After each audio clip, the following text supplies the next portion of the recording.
नमस्कार, आप देख रहे हैं न्यूज कॉल 24। मैं हूं आपके साथ सुशील गिरीश। न्यूज कॉल 24 के साथ बने रहने के लिए अभी इस चैनल को सब्सक्राइब करें, फॉलो करें और नोटिफिकेशन में जाकर ऑल का ऑप्शन दबाना बिल्कुल न भूलें। न्यूज कॉल 24 अब व्हाट्सएप पर आ चुका है। आप व्हाट्सएप पर भी हमें फॉलो कर सकते हैं। आइए बढ़ते हैं खबरों की ओर। तिब्बत पर अमेरिका ने ऐसा क्या किया जिससे चिढ़ गया चीन? समझे आखिर क्या है ये सदियों पुराना विवाद। चीन और अमेरिका के बीच अब तिब्बत को लेकर टेंशन बढ़ता दिख रहा है। तिब्बत को लेकर अमेरिका ने एक नया बिल पास किया है और राष्ट्रपति बाइडेन इस पर जल्द ही साइन करने वाले हैं। वहीं चीन ने अमेरिका से ऐसा न करने को कहा है। ऐसे में समझते हैं कि तिब्बत पर अमेरिका का बिल क्या है और चीन और तिब्बत के बीच विवाद क्या है। अमेरिकी संसद में तिब्बत को लेकर एक बिल पास किया गया है। राष्ट्रपति जो बाइडेन जल्द ही इस बिल को साइन करने वाले हैं। चीन इस पर चिढ़ गया है और उसे बिल साइन न करने की अपील की है। वहीं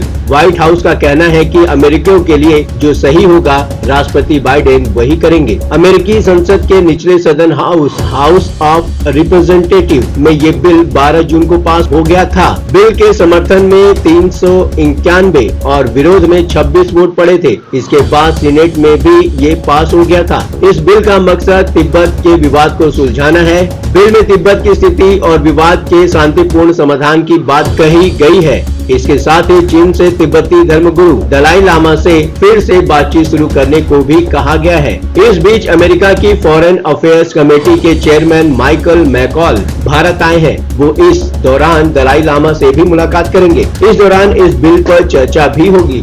इस डेलीगेशन में अमेरिकी संसद की पूर्व स्पीकर नैन्सी पेलोसी भी शामिल है। नैन्सी पेलोसी वही है जिनके ताइवान दौरे से चीन चिढ़ गया था और जंग की धमकी दी थी। क्या है इस बिल में? रिजॉल्व तिब्बत एक्ट नाम का ये बिल तिब्बत पर चीनी कब्जे को नकारता है। बिल कहता है कि अमेरिका तिब्बत के साथ खड़ा है और चीन के साथ चल रहे उसके विवाद को शांतिपूर्ण तरीके से सुलझाने में मदद करेगा। इस बिल के मुताबिक अमेरिका चीन और दलाई लामा के बीच बिना शर्त के समझौता कराने की कोशिश करेगा। इसके अलावा ये बिल चीन की सरकार की तरफ से तिब्बत को लेकर किए जा रहे झूठे प्रचार को भी खारिज करता है। बिल में चीनी सरकार के दुष्प्रचार के खिलाफ लड़ने के लिए फंडिंग का प्रावधान भी किया गया है। आखिरकार क्यों चीन चिढ़ रहा है इस बिल से? चीन दावा करता है कि सदियों से तिब्बत उसका हिस्सा रहा है। चीन ने इस बिल का विरोध किया है और बाइडेन से इस बिल पर साइन न करने को कहा है। चीन तिब्बत को सीजोंग कहता है। चीन के विदेश मंत्रालय के प्रवक्ता लिंग जियान ने मंगलवार को कहा, कोई भी ताकत जो चीन को नियंत्रित करने के लिए सीजोंग को अस्थिर करने की कोशिश करेगी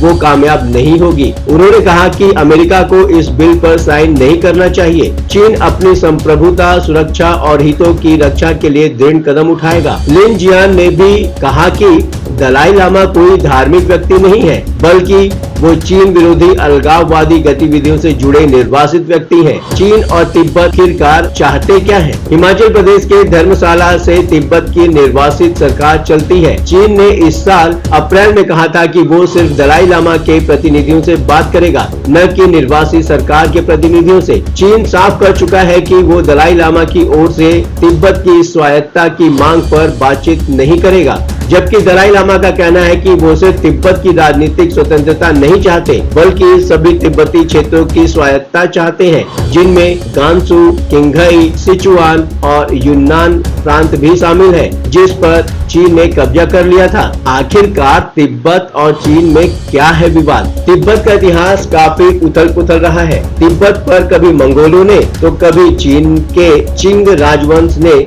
शासन किया है। 1950 से तिब्बत पर चीन का कब्जा है। चीन दावा करता है कि 13वीं शताब्दी से तिब्बत उसका हिस्सा रहा है, जबकि तिब्बतियों का कहना है कि तिब्बत सदियों तक स्वतंत्र रहा है और उस पर चीन का कभी नियंत्रण नहीं रहा। मंगोल राजा कुबलई खान ने जब युआन राजवंश शुरू किया तो उनका साम्राज्य चीन, तिब्बत, कोरिया और वियतनाम तक था।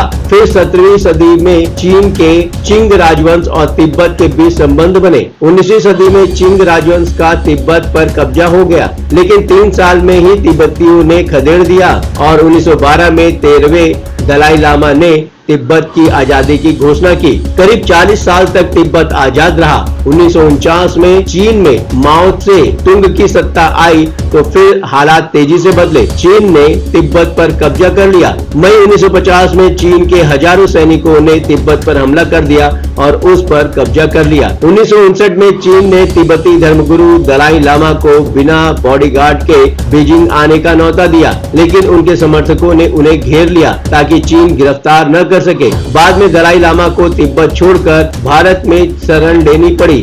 भारत आकर दलाई लामा ने निर्वासित सरकार का गठन किया। तिब्बत की निर्वासित सरकार धर्मशाला से चलती है।